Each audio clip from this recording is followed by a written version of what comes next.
Am I the a-hole for calling a woman a psycho for leaving a Bluetooth tracker in my car after our first solo date? My 42 wife passed away 2 years ago. We had been together since 1999. I was broken for a while and probably clinically depressed. I never sought treatment or anything. I was just not okay. I have recently decided that I am done being alone, so I asked my friends and family if they knew anyone that I might be interested in getting to know. I have never used online dating, and I only had one girlfriend before I met my wife, so I am not exactly an expert at how to date.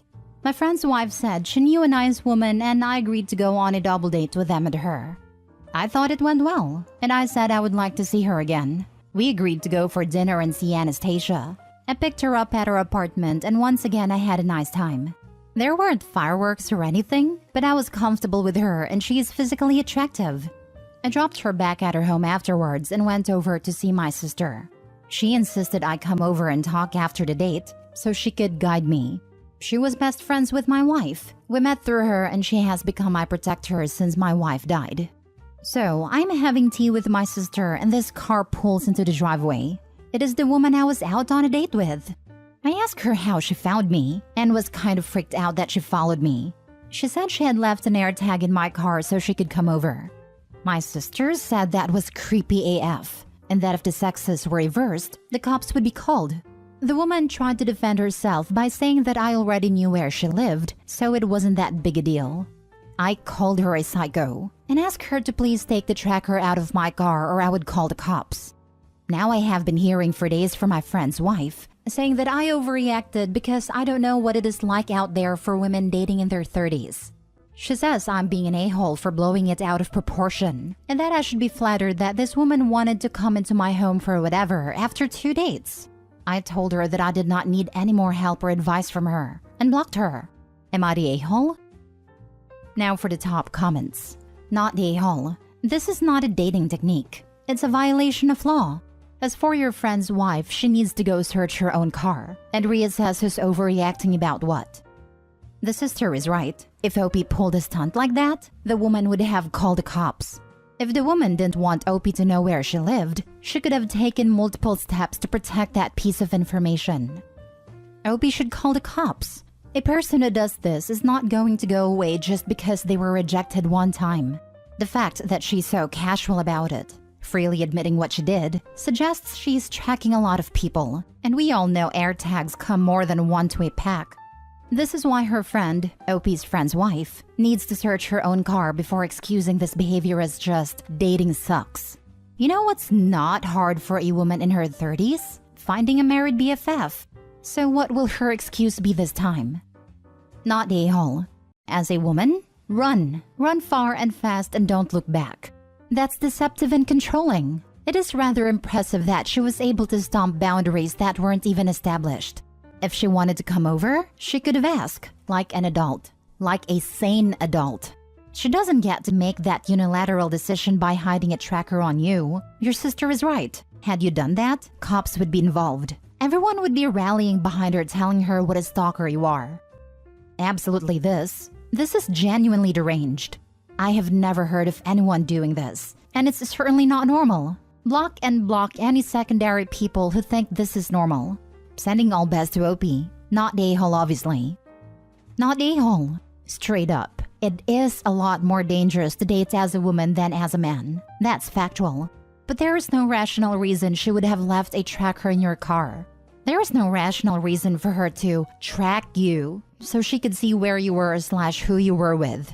An AirTag in her purse so her friends can track her? Absolutely reasonable and rational.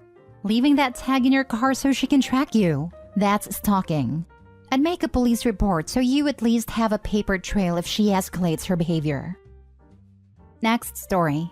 Am I the a-hole for not reminding my ex he was supposed to come over to see our daughter?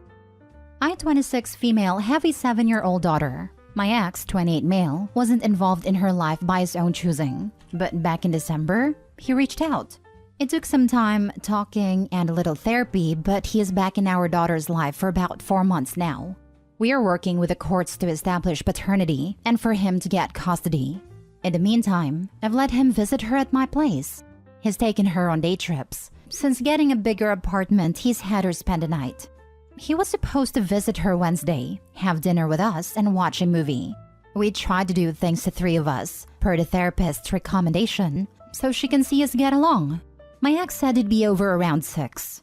He didn't show up. By 6:30, my daughter was hungry, so I fed her.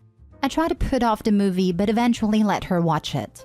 She was disappointed about her dad not showing up. I put her to bed at 9. 11:30, my ex calls. Freaking out. He said he forgot we were supposed to have dinner. He only remembered because his girlfriend came home from work and asked how everything went. Rather than apologizing, he got mad at me and asked why I didn't call him. I said I'm not going to chase him down. I already spent 9 months doing that when I was pregnant, begging him to be in her life. I'm not going to do that now. It's up to him to make an effort and remember the stuff. We had therapy the next day and she's on my side. However, my ex insists that I should have called. I'm frustrated that he hasn't tried to apologize to our daughter. My mom said that I should have called. Am I the a-hole? Not the a-hole. This really shows where ex's priorities lie. In no version of reality are you responsible for reminding him about a date with his daughter. Interesting that the ex-girlfriend remembered and he didn't. Wants women to do all the emotional work of remembering and reminding. Your mom was taught to carry that load, and she can learn that, no, it is not healthy for any of us if men don't learn to remember on their own. Not the a-hole. Not the a-hole. He's just mad his new girlfriend saw him for the deadbeat father that he is. Ignore your mom. Listen to your therapist. Yep, because you know that the girlfriend is the only reason he's doing this anyway. Not the a-hole. It's not your responsibility to keep your ex in schedule. As a 28-year-old adult, he should take responsibility for himself and his time. One thought, maybe set up a shared calendar so when you have activities that are planned, it can go on the shared calendar. Not that you have to by any means, but just a thought to keep track for you and to eliminate any "I forgot" excuses from him. That's a good idea, actually. As someone who forgets a lot and uses a calendar app to remember, don't take the effort of making and filling the calendar for him. Tell him about it and let him use it. Otherwise, you will have to do all the work and will still be blamed if something is missed. Next story. Am I the a-hole for expecting my girlfriend to move in and listen to my rules? My girlfriend, 26 female, and I, 28 male, have been living together for a few months. Recently, I got some money after my grandpa passed and was able to buy a duplex. I put down 20%, and she and I agreed to split the mortgage, property taxes, insurance, utilities, etc. It comes out to $1,000 for each, and she agreed. But then she wanted to make changes to the house I don't agree with and bring her dog. Her dog has been living with her parents for the 3 months we moved into together in the place I rented before buying. She wants to bring him because he's her dog and her parents only agreed to let him stay with her temporarily. But I don't want the dog to move in with us and potentially damage the house. He isn't known to damage stuff as far as I know, but he does run around the house. And I want her to pay $100 extra a month for potential damage or $1,000 extra as a damage deposit. She's angry because we agreed on $1,000 and no damage deposit and feels like I'm making it too hard to bring her dog. She also wants to put a clothesline in my backyard and I find it weird and tacky. Maybe it's because I grew up in suburbia, but everyone I know uses the dryer. But she insists she needs to have a clothesline and hates the dryer. She claims her clothing are too expensive to be put in the dryer, and she has only used a clothesline or drying rack her whole life. But that because our yard can accommodate a clothesline, I should allow it. I don't want the neighbor to see her put her underwear on a clothesline, and I think they will complain as it ruins the surrounding house value. She also wants to fill up a large part of the downstairs with her stuff. Our place isn't very big, and she wants to bring her skis, rock climbing equipment like ropes, harness, etc., 2 bikes and her winter tires. She also wants to buy a mount to install for the bikes for the winter. She doesn't have many other things like clothes, but we don't have a big basement. It's like a half basement, and she wants to put her stuff downstairs. I want to convert the downstairs into a gym for me, but she wants to move her stuff out of her parents' place because they are going to downsize when they retire in a year or 2. I told her she needs to either not do these things, like the clothesline, or pay for the storage place and dog. She refuses though, and says either I let her move in with the agreed upon rent or she's finding another place to live. She's currently back with her parents, and I've been paying for the whole place alone. She thinks I'm an a-hole for penny pinching her, but I don't think a landlord would be okay with her dog and clothes line, so I'm doing her a favor. She also makes more, $130K versus my $90K, so it's not she can't pay her fair share. Can already tell you are the a-hole. If she is paying rent or mortgage in this place, she has the right to make changes to her living situation. Her asks are normal expectations of things in a home. To turn this around, what you want is for your girlfriend to abandon her clothes, her pet, her hobbies, her belongings, and her income to be a live-in bangmate and pay you for the privilege. Why would anyone agree to that? You messed up and probably destroyed your relationship. You're the a-hole. Right, she pays exactly what he pays, but has to give up everything for the pure joy of it? I hope she sees the writing on the wall and gets out soon. My girlfriend wants to move in together, but get this, she wants to actually live there and bring her stuff. I can't clutch my pearls any harder. Info, do you actually love this woman? Because you're not acting like it. You're the a-hole. If she wants a landlord, she could just get an apartment. If instead you want her to be your partner, she needs to be able to live in the house. Like actually live in it. And yeah, lived-in places start to look lived in. I was going to say exactly this. OP wants to be a landlord rather than a partner. I think they will complain as it ruins the surrounding house value. A clothes line ruining the value of a whole neighborhood is bar none the most ridiculous thing I read on Reddit. You're the a-hole. You want your girlfriend to move in, split the expenses, but having no or very few of her belongings? This is not how a cohabitation works. I seriously balked at that. Of all the things you ruin a yard, a clothesline? Last story. Am I the a-hole for kicking out my sister because she wouldn't respect my wife? I, 32 male, and my wife, 31 female, sleep in separate bedrooms. It sounds a little weird, but it isn't. My wife has gone through some things, and one thing she refuses to do is sleep in the same room as someone. The only exception is babies and children. She told me from the beginning that she trusts me with every fiber of her being, but she just cannot do it. Of course I didn't care, and I have my own little bat cave where I sleep. Now here's where the actual story is. My sister, 27 female, asked if she could stay over at our house for the weekend because apparently her and her roommate got into an argument. Me and my wife agreed, and I told my sister about my wife's room thing. If you know she's sleeping, don't go in there. My sister was always kind of a spoiled brat, but it really shone here. She complained that the bed in the guest room was too lumpy, and she didn't want to sleep in my room because of my man smell. After all this, it was obvious that she would complain about the couch too.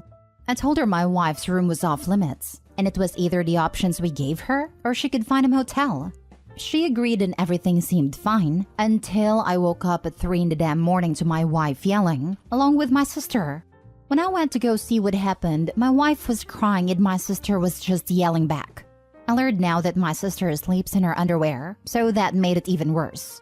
I got into an argument and started yelling at my sister to get her crap and get out. I had one rule and she broke it. Her last statement was calling my wife a crybaby. My wife told me that my sister was trying to sleep in her room, possibly trying to kick her out. After that, I got text messages and calls from my parents, saying I was a horrible brother for kicking her out like that, and agreeing with her saying that my wife was a crybaby and she should suck it up. Of course, I just didn't listen to it, but my wife came to me and started talking about how I could have handled it better, and how she got texts from my mother saying the same. She said later the same day that she was happy I protected her. Still don't know why she said that, but it was probably my mother. This is really for if I should just apologize and get my parents off my back. Am I the a-hole? Not the a-hole. You offered your sister 3 different beds to sleep on, and instead, she chooses to literally sneak into the one room she's been told isn't up for grabs in the middle of the night?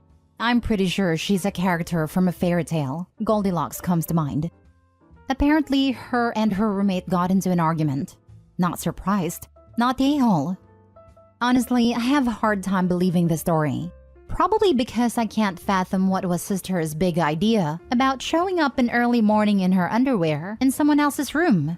But if anything, inappropriate bedtime behavior might be a good reason why a roommate kicked her out.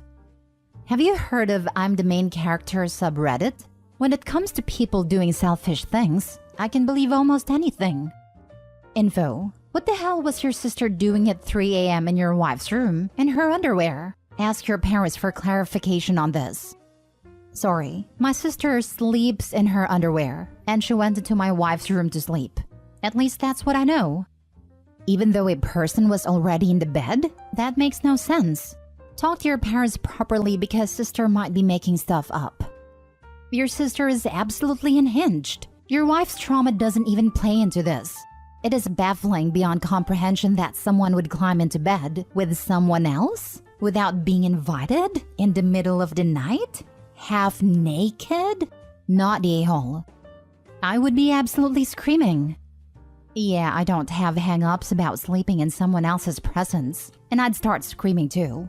I really don't think there's an innocent explanation for a grown adult crawling into bed with another grown adult who said they don't want her there.